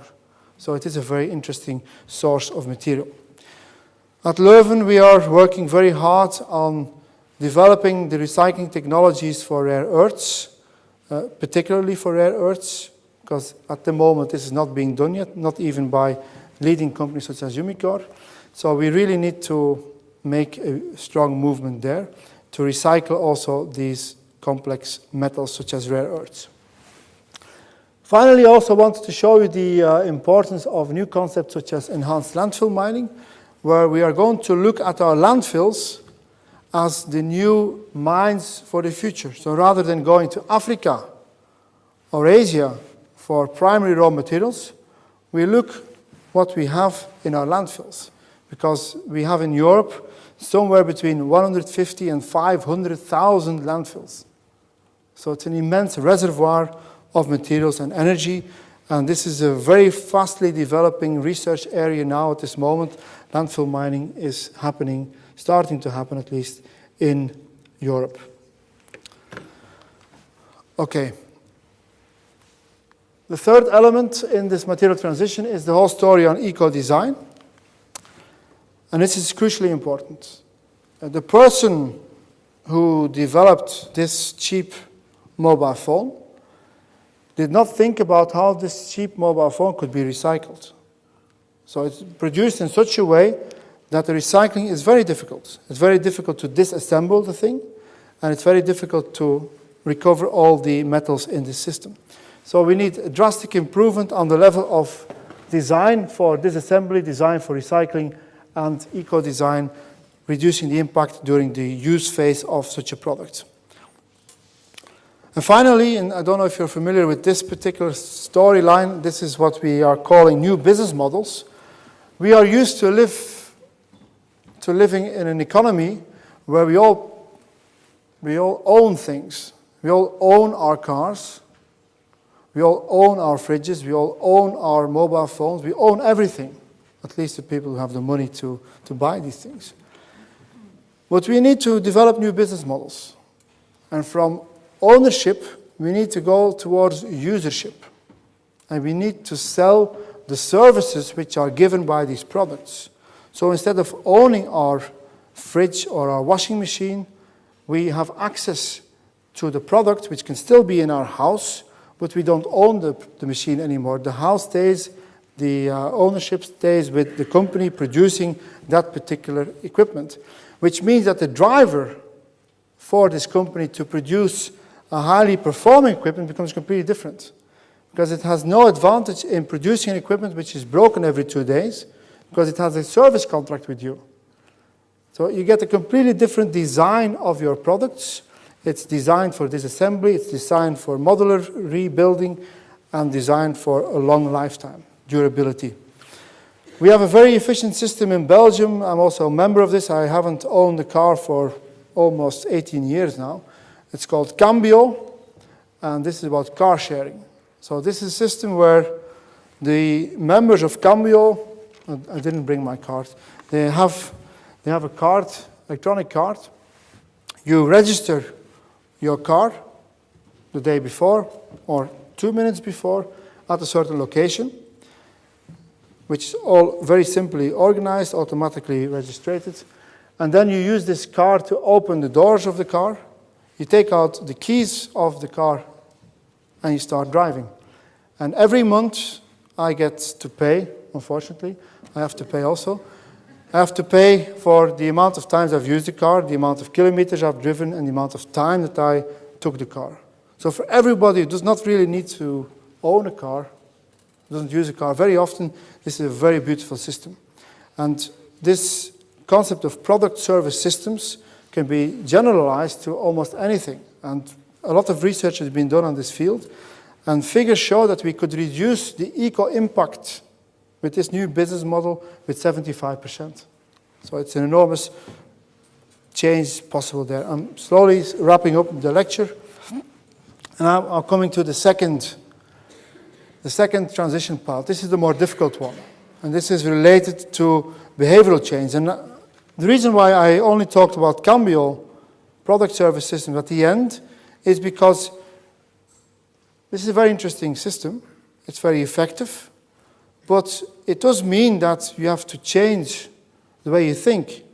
And it means that you don't own a car anymore. And of course, a lot of people in Europe, also in Portugal I've seen, they like to communicate with their car. And they like to own this big car with big wheels, which makes lots of noise. You're communicating with your car. So it has a symbolic function. This is why a transition is so difficult, because behavioral change is also essential. But for me, what is crucial is that the behavioral change happens on a collective and a system level. So rather than asking individual people to go against the current, you need to change the direction of the current to make it easy for everyone to go along with the current. This is a very important difference. So I don't believe in individual behavioral change. I believe in structural, systemic, collective behavioral change made possible by the right policies. And I'm sure Tim Jackson will speak more about that on the British 4E model. Now, the entire transition story, does this now mean that we all have to go back to live in tree houses, which is often the caricature that our political enemies make of a green economy? Obviously not. When we speak about transition management, we always try to develop attractive, enthusiastic visions for the future. These are pictures that you can see which were made in the Netherlands. This is Rotterdam 2040 or 2050. So the whole city will look differently. The way we organize our food system, our energy system, our buildings, our way of transport, everything will change. What these kind of images need to show to you that it is a city with a high level of quality of living. It is not an eco-primitivist story we're trying to speak about here. It's a high quality of life, much higher than what we have today. So I conclude with my last slide, with text at least. These are what we call the ancillary benefits of transition management policies. A lot of research is happening also in this area, because the typical comment you get for transition management is that, yes, all sounds very nice, but what really matters is the money, the economics. Well, if we show you the results of our study for Leuven Climate Neutral, we show that we can drastically reduce with 70% the emissions in Leuven by 2030, and at the same time, we have a massive economic benefit. Because, yes, indeed, in the beginning, you need to invest. It costs money for these system changes, the infrastructural developments. But in the long run, you win. If you look at the cost-benefit analysis, taking into account typical discount factors that economists so much like to use, we show that it has a massive positive cost-benefit analysis. And it's also about resilience. Resilience, I don't know if you know this term in Portuguese. If you come back to the slide on the Anthropocene, we know that we are facing a turbulent world. Climate is changing. We saw this also this week in Portugal. We are going to face transient phenomena. Flexibility will have to be enormous. We have to adapt to be ready to make our cities climate resilient. Probably this is more important than sustainability. Sustainability for me was a storyline of 1990 till 2010. As long as we were within the limits of ecology, but now we are breaching these ecological limits. So we can't continue to say that we need to stay within the limits. We are beyond the limits. So resilience is the capacity of a system to absorb shocks without losing its functional properties. And you can also use the term resilience for a football team which can go behind and will come back every time. Whatever happens, that's a team with big resilience. A team which has no resilience is a team which, as soon as it concedes a goal, it's lost. So resilience is relevant for football, very important in Portugal, I know. It's also very relevant in the ecological sense, but also in the urban context. The resilience of a city. So if you look at the ancillary benefits of transition management policies, you will see that we will create an enormous amount of new jobs. The best example there is the German Energiewende, where the government drastically decided to start investing in energy efficiency and renewable energy. They created hundreds of thousands of new jobs in this sector. Secondly, it's about reducing our energy bills in a world in which we know that the cost of energy will increase dramatically. Thirdly, it's about reducing our dependency or increasing our autonomy on the level of energy, materials, and food. And fourthly, very relevant in an urban context, it's about creating livable cities without congestion, without massive traffic jams all the time, without all those health costs created by smog or fine particulate matter in cities. So we can also have massive societal benefits there, which further increase the relevance of the storyline. And furthermore, I didn't know how to translate this into Portuguese, but one of the main reasons why it's so difficult to come to a global climate change agreement is the problem of free riders. If Europe reduces its emission with 90% and America and China do nothing, then our efforts will be in vain as regards global stabilization of the climate. And furthermore, the benefits will also be for the Americans and the Chinese and the Japanese, and we have had the costs. That's the reason why it's so difficult to have this global climate change agreement. But all the things we're talking about here are things that we control here. We are not dependent on the next decision of President Obama or the next content of the next five-year plan for China. These are things we can control ourselves here and now. And finally, it is also the best moral catalyst for breakthroughs on higher scale levels. Who are we in Europe to tell the Chinese what to do if we don't organize our things here first? Which moral authority do we have to tell them what to do? We don't. We only have this moral authority once that we have initiated this massive structural transition. So I want to leave it there, and I want to challenge you, as I said before, why not set up such a transition arena for a carbon neutral Lisboa in 2040. I thank you for the attention.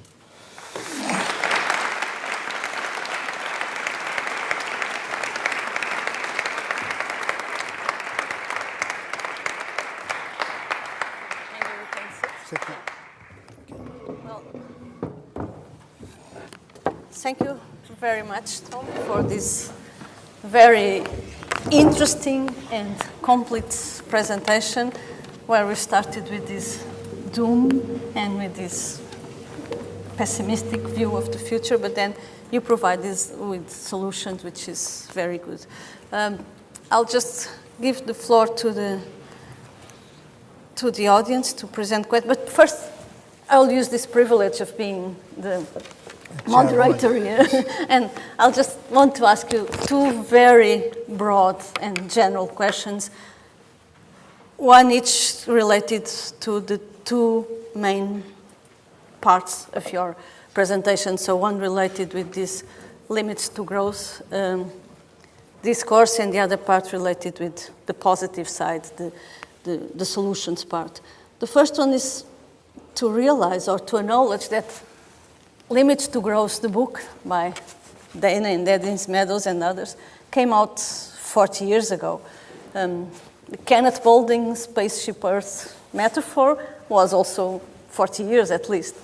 And so this talk about the limits, this overshoot and collapse, has been there for 40 years. And once, with this like peak pattern that when it came out in 72, there was a huge debate, then it goes down. Then in 92, you have going up again, goes down, and then goes up and down. So people talk, and the main message is still the same. If we don't change, we'll have this overshoot and collapse. And if the sooner we act, the more options we will have for the future. That's the message of Limits to Growth. That's 40 years old. And there's been all this discussion in 40 years, and nothing has happened. And so my first question is, why has nothing happened? And what do you need to do in order to change something? Because just saying that there is a limit, it's not enough, as we have seen so far. So that was the first question. And then the second question about this innovation. I'm also an engineer by training, although a special kind of engineer because I'm an environmental engineer, which which is not really, for some people, it's not real. True engineer, but nevertheless, I'm still an engineer. And I also like to believe in innovations and the role of technology for the future, as you so very interestingly presented us. But you also talking about this rebound effect, about this challenge and this danger of the rebound effect. And there's also this effect, not so profound as the rebound effect, but like the cleaning of conscience effect. Is like if I go somewhere, if I how do you say, if I offset my emissions, then my conscience will be clean and I don't have to make the fundamental changes in society, in the goals, in the paradigms that are needed to have effective change. So how can we design these innovations in such a way that they are triggers of this change or levers for change instead of being triggers for rebound effects? So I don't know if I'm clear with this. Very difficult questions. Huh? Well, I was born in 1973, which was 1 year later than the first Limits to Growth report, which indeed at that moment itself got a lot of attention. Yeah. But then they found new oil, and it immediately went away from the attention. It then came back at a certain moment and went away again, came back and went away again. But now, for the first time, you do see that there is no escaping anymore. There is no region anymore to further find new resources. Everything has been mapped. And the costs to develop new projects now for new energy are always having a lower return on the energy input. So it's becoming less and less interesting for this last group of tar sands to develop oil from them. So there is no escaping anymore. You see this very clearly. And I think the level of attention it is getting now is completely different than it ever had in the past. As I said before, if you look at the grand societal challenge of the European Commission, resource efficiency, climate change, clean energy, clean transport are right at the top of what has to be done. So we know already now that the majority of the money for research and innovation in the future will be going to tackle those challenges. So I think that's a clear difference with the past. It is higher on the agenda. The impact is obviously also much clearer. We are now living in the age of consequences. We're not living in the period where we project potential consequences. The consequences are there. Climate change is upon us. We cannot avoid it anymore. We are seeing the effects. The Americans are seeing the effects.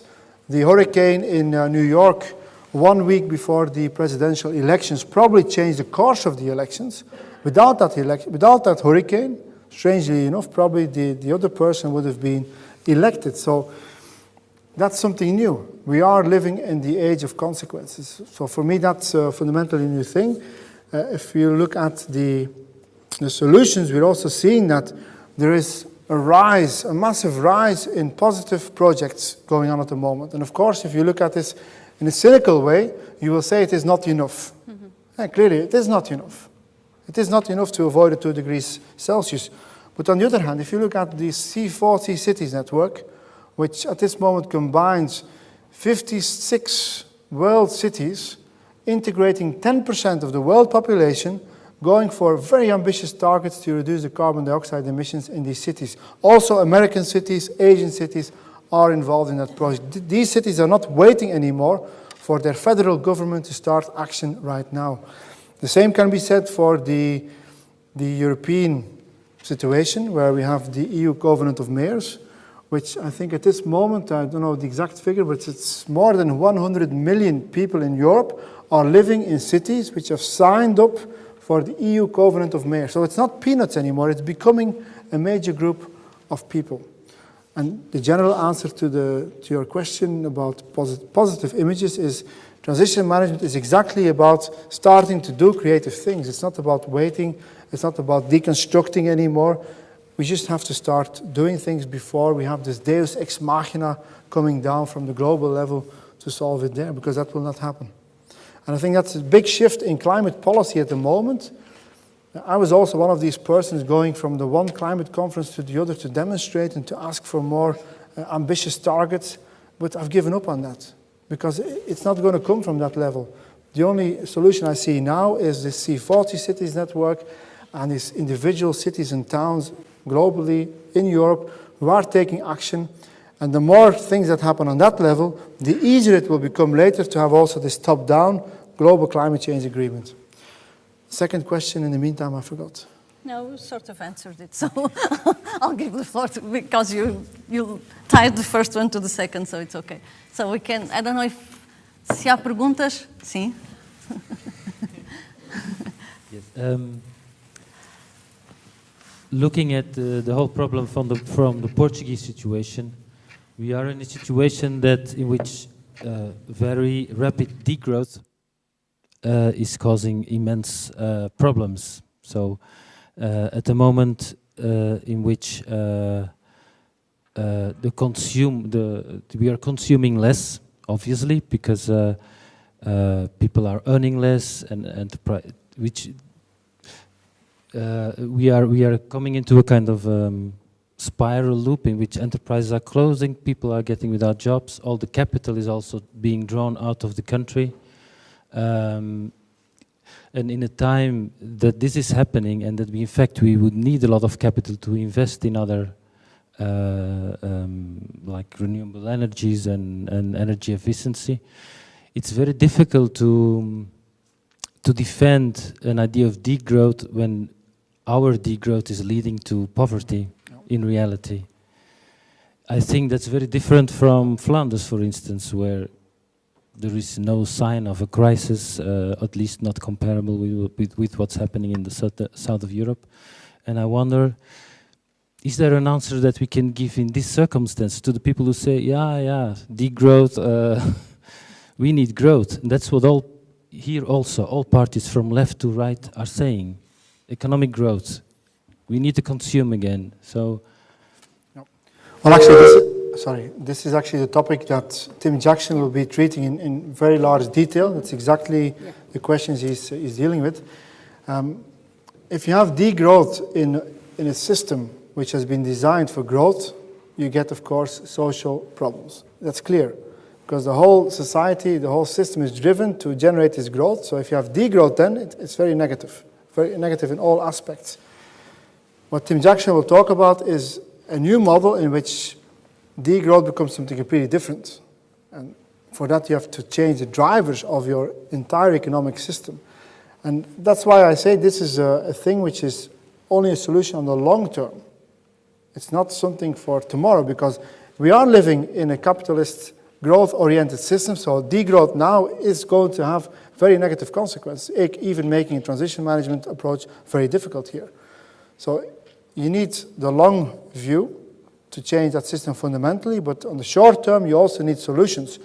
And I like very much the concept which was produced by the New Economic Foundation in London, which generated this way of thinking in the beginning of the economic crisis in 2008, the whole storyline on the new deal, the Green New Deal. And this was actually calling for growth on the short term, but then growth which is going to lead to a path on the long term for structural change. And that's something completely different. So I think now we need to invest indeed in certain types of growth within certain types of systems. And that's not bad. That's necessary in order to have this long-term structural change, if that's an answer to your question. But the problem is, if you analyze the Green New Deals that were set over all the world, it was only South Korea which actually spent 80% of its investments on changes which were fundamentally pushing the system towards a greener system. And all the other countries, and China was a bit of another situation where 40% of the investments were going to green measures, but all the European and American countries were spending less than 10% of their investments on structural change in the green direction. So I think, of course I can't speak for Portugal, I don't know the situation well enough, but we need to spend capital and energy in investments for growth in the short term in a certain direction. And then I don't see the contradiction then between the growth and degrowth at that moment. But on the long term, probably have to be a growth. And this is a term which was coined by a Dutch ecological economist. He said, I'm not for or against degrowth. I'm not for or against growth. He said we have to be like an atheist says, I don't care. We don't have to pay the attention to the growth indicators because they're leading to wrong information. They're misleading companies, they're misleading enterprises and governments and so on. It's a massive information failure, the whole GDP model. So I'm sure Tim Jackson will go in that level much deeper than I can do here. Yeah, it's a matter of goals in the system. I have one there. Also, that one I saw. Yeah. He was. The first one was here, and then there, and then. So we'll take 3 groups of questions, and then you reply, so to have more opportunities.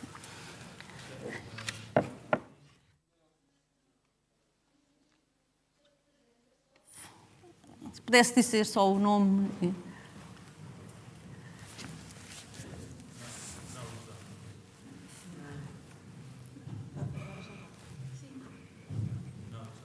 Não.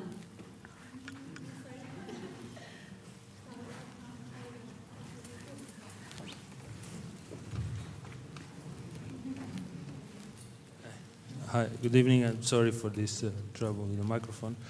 My name is João Tencourt, and I was listening very carefully to your talk, which I found very interesting. And so in the end, I have these 2 questions that I'll just ask straight away, and you can answer. Well, the first is not really a question, it's more of a comment, and I would like to comment on the subject of population control, which I think you didn't talk about it, as a part of a solution, if it's feasible, desirable, or even possible. And the other question is that in the end, I got the impression that you were, these measures, you were trying to implement them engaging the kind of, let's say, an elite group of people. And my question was, if you think that these changes, necessary changes, for instance, for this degrowth model that you just said would take much longer, wouldn't occur faster if you tried to engage the grassroots of, more normal people instead of this elite. Yeah. Okay, perhaps we'll take 2 more questions and then Rally.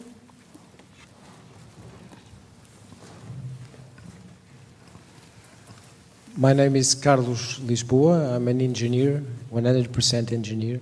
I work in energy efficiency in buildings and in industry also. I have 2 questions, and I will take the first question from the audience also. I wonder, why do you think we are living in a perfect storm? Because actually my experience in Portugal, which is one of the biggest countries which have the biggest crisis in Europe, I'm seeing a growth in demand for energy efficiency engineering.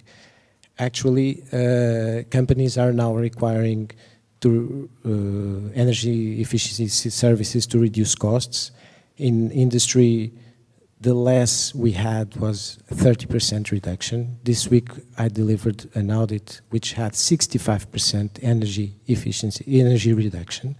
And I see a very good shift in Portugal, which is we had the priorities wrong. We were investing a lot in renewables, and we were using renewable energy to supply very inefficient systems. So we were using solar energy to waste it to the atmosphere. Actually, this is true. And now I see a big shift. The companies were always working in order to make new buildings, new shops, new hotels, etc. And they were not considering the efficiency of the existing buildings and industries. And now I see a big market for reducing costs and reducing energy consumption, and it didn't exist before. And actually, for instance, last year in Portugal, our energy consumption reduced by around 3%, and it wouldn't be possible without the energy, without the crisis. Okay, one last, we had someone from there, yeah. Hi, good afternoon. My name is Álvaro Fonseca. I'm a microbiologist, actually I'm originally an engineer, but that was a long time ago. Anyway, you had a very ambitious talk, I think, very long. I mean, we could stay here the whole night discussing the several topics that you brought, but I have just a couple of questions. One is, why, it's a little bit, why are we in this perfect storm.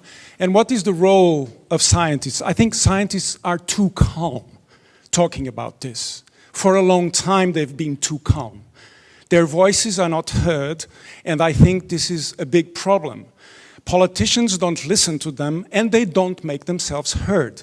And I think because they're in their business as usual as well. They're publishing their papers, they're responding to what the system requires from them. So I think scientists are also responsible for what is going on, because they know what the consequences, and they're not loud enough about this. So I think this is a very, very huge responsibility here.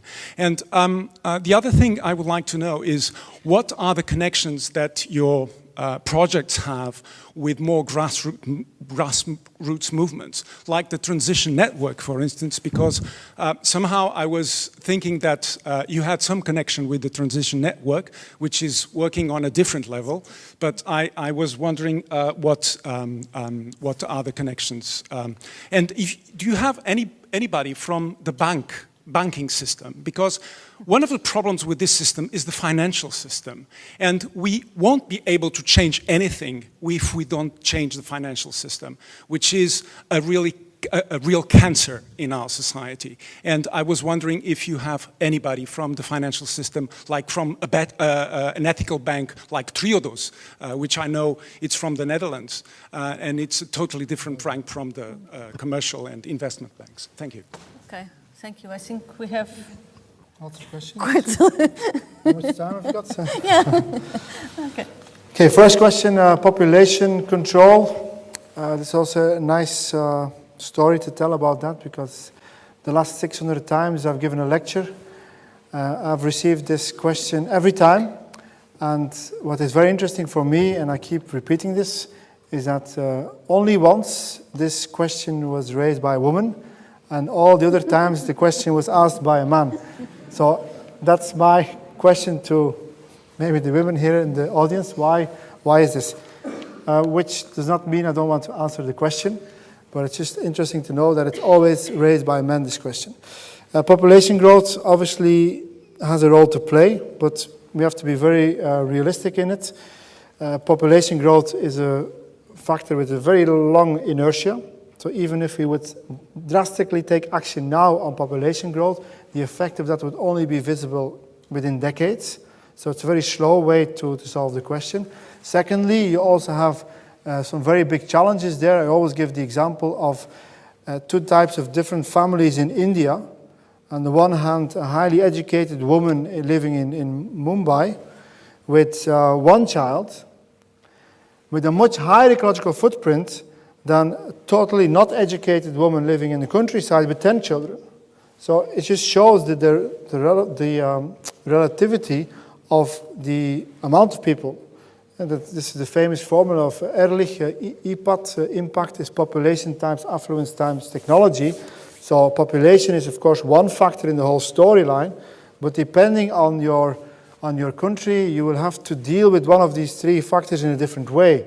So for India, obviously, the P factor there is important to control, whereas in Belgium, or probably also in Portugal, we more have a kind of a shrinking population, especially in Russia this is the case, Eastern Germany this is the case, which is creating other types of social problems. So depending on your situation of your country, there is a different answer to give with a different impact of the P, the A, or the T in your exercise. Secondly, on transition management and the role of elites and grassroots movements. Yes, it's a very important question. Transition management is not a top-down procedure and it's not a bottom-up procedure, it's sort of a combination of the two.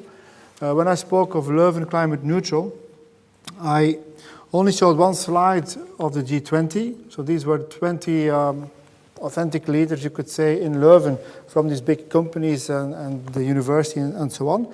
So they have a large impact, but at the same time, in this project, we're also working with 250 different people coming out of the companies, the cultural world, the civil society, the university itself, and they're also working on more a bottom-up approach, and the two combine with each other. So it's top-down, which has to deliver the implementation power, And the bottom-up has to deliver the public support for this project. And the two have to be combined. The one or the other can't work. Unless you live in China, where you can just have a top-down procedure. There it will work, no problem. There is no democratic culture or history there, so it's easy. And that's my other part of the answer to the question about the grassroots movement and transition movement. I know all the people in the transition movement in Flanders. I've given many lectures for these people. I strongly support what they're doing, but I'm saying it's not enough. It has to be combined once more with other procedures which are more top-down. So it's a combination of top-down with bottom-up which can work. And that on different scale levels, on the level of a town, on the level of a city, on the level of a country, or on the level of a province in a country. The point raised about energy efficiency, that was a very interesting remark, which actually I also already said, because I clearly showed that there is a certain orientation to give there. The priority should be on energy efficiency. If you look at the cost-benefit aspect there, the amount of savings that you can make compared with the cost of investment that you require, it's much more interesting than renewable energy. In our study for Leuven Climate Neutral, we developed a number of graphs where we have 3 factors which we calculated for Leuven. It's the cost-benefit aspect of a certain measure in euros saved per ton of CO2 saved. It's the total amount of CO2 that we can save, and it's the so-called X factor. And the X factor is the social aspect of the measure. Is it a very social measure or is it a very antisocial measure? And in this way, we try to prioritize actions, because we want measures which have a large savings aspect, have a large CO2 impact, and which are social. So we try to combine different measures with those 3 factors. And this is how we designed our transition paths for Leuven. And if you look at these graphs, and they're downloadable from the website, leuvenklimaatneutraal.be, you will see that all these measures on resource efficiency are very interesting from the economic perspective and from the CO2 perspective and from the social perspective. Whereas the measures such as solar panels on individual houses are expensive, have a low impact on CO2, and are not very social, because it's only the people who can afford them who will do this and get the extra subsidies from the government. So it's in Belgium, it's a very big issue. There's been a major political debate about the way that the subsidies were given to people installing solar panels, because they were going to very rich people. And the poor people started complaining, and eventually they had to start paying an extra tax for putting the renewable energy on the grid. And there was a major upheaval there. So that's a clear example on how not to do it. Because in this way, we created the divide between the social aspect of a transition and the ecological aspect of a transition. So for me, it's very important that we combine the ecological aspect with the socially just aspect. This is the reason, and this is an answer to one of the other questions. In Flanders, we also developed a transition network of civil society, which means that we brought together 20 people, very influential figures in the Flemish civil society, both the organized civil society and the more disorganized liquid civil society. Also, the cultural sector there is extremely active in that network. For example, Guy Geppes, the colleague of Mark de Putter, is the artistic director of one of our most important theaters there. He's been one of the driving forces in that network in particular. And the persons from Triodos, which is actually a Belgian and a Dutch bank, are also active in that transition network of civil society. And a very recent fact here is that in Belgium, a new bank has been created last week. It's called New Bank. And it's developed out of this transition network of civil society. And it's a cooperative banking system. So it goes beyond what Triodos is doing. And we were totally gobsmacked by the success of this initiative, because within 2 days, they found more than 20,000 people supporting this bank financially. And they were hoping to raise 10,000 supports in a number of weeks. And in 2 days, they had doubled the figure that they had to get. So it's a massive discussion now in Belgium. The traditional banks are afraid because of this new evolution. So now Triodos is also a bit afraid, because they're being passed by an even more cooperative and more social, more ecological banking system. Because indeed, without a fundamental transition in the fiscal system, the banking system, this is not going to work. And this, of course, is one of the things which is not so nice in European context. If you look at the current situation of the ETS system, the European trading system for CO2 emission credits, the price of CO2 has dropped to 3 euros per ton. This means that it's now interesting for people to invest in a new coal-fired station, and it's less interesting to invest in a new wind energy plant. And so as long as we don't get the prices right, the CO2 price in particular, it's going to be very difficult to get the investments that are required, especially for renewable energy. For resource efficiency, I agree, it's a different issue, because there you have the direct economic payback. So companies are indeed looking at energy efficiency because the time horizon to get the money back for your investment is much more interesting. This is also a very important storyline of Tim Jackson, actually. In his book, Prosperity Without Growth, he has written a lot about the role of the fiscal sector and the role of the return on investment. In the present system, the return on investment for a traditional climate-neutral project in the broad term is very low compared to the return on investment for a carbon project. This is why people with money who are not looking at where their money is being used are actually supporting the building of new coal-fired stations all over the world. So without a fundamental shift there, it's not going to work. So again, the transition management theory can be used. You have the landscape is what it is. The regime system for financial system is the traditional bank, which is putting its money where the highest return on investment can be obtained. And then you have your niche level, where you have Triodos and the new banks, which are slowly gaining power, but this also has to be dramatically increased, this impact. And then the final question that I've written down here was about the scientists. I agree completely. Most of my colleagues in the universities are too silent. They are just obeying the traditional rules, publish or perish. They are part of this system where they're just publishing for their colleagues, not really interested in what they're publishing, as long as they publish a lot of papers with a high citation index, a high impact factor. But we do see there also things are changing.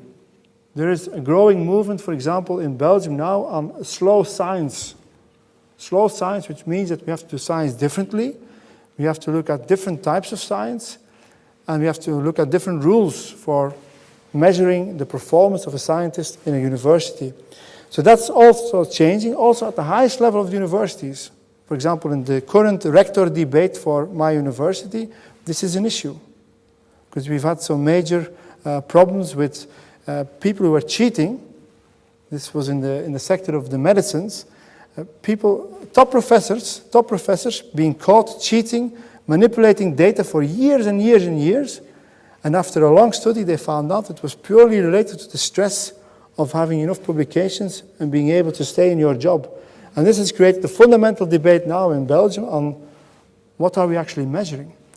And finally, to give you a very nice example there of the importance of a new type of scientists, is what is happening both in University of Ghent and Leuven, the two main universities in Flanders.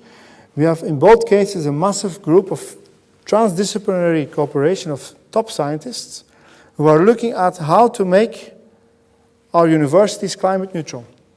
Not only looking at how we have to organize our mobility systems, our infrastructural systems differently, but also investigating on how we can reorganize our education and our research in a more sustainable direction. And also this has led to documents which are now presented to the rectors which are now going for the elections for the new rector in Leuven. So they have to answer to this. They cannot avoid this question anymore. Whereas 6 years ago, in the previous election for the rector, they tried to put this on the agenda, but it was just washed away from the agenda. And now it's at the top of the agenda. So you see also there, things are changing. It's still a niche, but you do see more and more scientists working together in transdisciplinary networks on generating new types of results. And actually, Europe is also supporting this. They're more and more going for transdisciplinary projects which go beyond the traditional approach. Okay, thank you. I don't know se há mais, if there are. This is the last call for questions. So I have one there and one there, and well. Nuno Ramos, I'm a teacher, a primary school teacher. So I would like to put the focus on education, saying that, from my point of view, to change something, attitude or behavior, it's easy when we are younger. So I think we should think more and in a more important direction to these things like ethic and responsibility with the young kids, to do something easier when we arrive at this point of discussion, because we are discussing things in a different level, forgetting that probably it would be easier if we do it in a first level of education. Thank you. Final last question. My name is Ricardo Mateus. I am a researcher from the Technical University of Lisbon. I study most forest economics and decision analysis.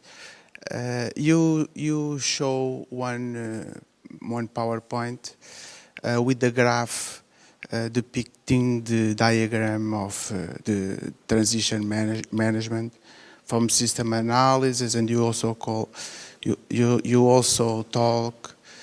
talked about envisioning, and I saw that one of the phases was about evaluation, assessment and evaluation. You also, in one of your recent responses, you also talk about the compromises between and how to combine social criteria with the others.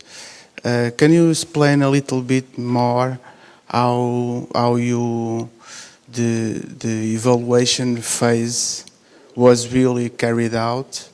Namely, if you use a cost-benefit analysis or a multi-criteria evaluation, or just an holistic evaluation. Thank you. Okay. Very specific question, the last one. First question is more, I think, an important remark than a question, because I also showed in the slide behind me that for me, culture and education is one of the 7 essential transitions. Because I completely agree that if you get it wrong in kindergarten, it will be very difficult to adapt afterwards. Also there, I'm seeing fundamental changes, at least in the country where I live, where from the kindergarten level, the kids are receiving different types of information than they used to. So we have projects on climate change, projects on waste management at kindergarten level at the moment in Flanders.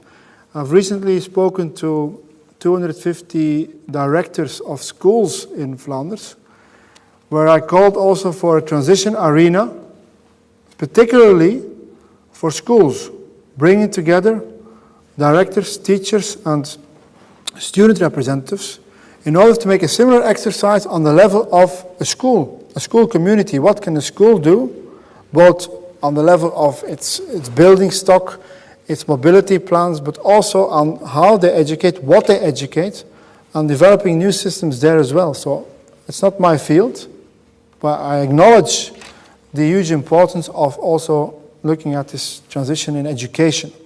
And there's a lot happening there in Flanders. I don't know what situation here on new projects on milieuzorg op school, environmental care in school, and education for sustainable development. There's a lot happening there, but probably not fast enough. As regards the second question about monitoring, I didn't indeed pay too much attention to that. It is point 5 of the transition management cycle, because it's a continuous cycle, of course. Depending on what kind of transition, of course, you will have different monitoring systems. If you look at projects like Leuven Climate Neutral, one of the things that you would, of course, need to do is to regularly repeat your baseline emission measurements. And so you need to measure where you are going. You need to have clear, visible measurements for the population. You also need to have clear, visible experiments, because it's crucially important that we go beyond the phase of abstract thinking.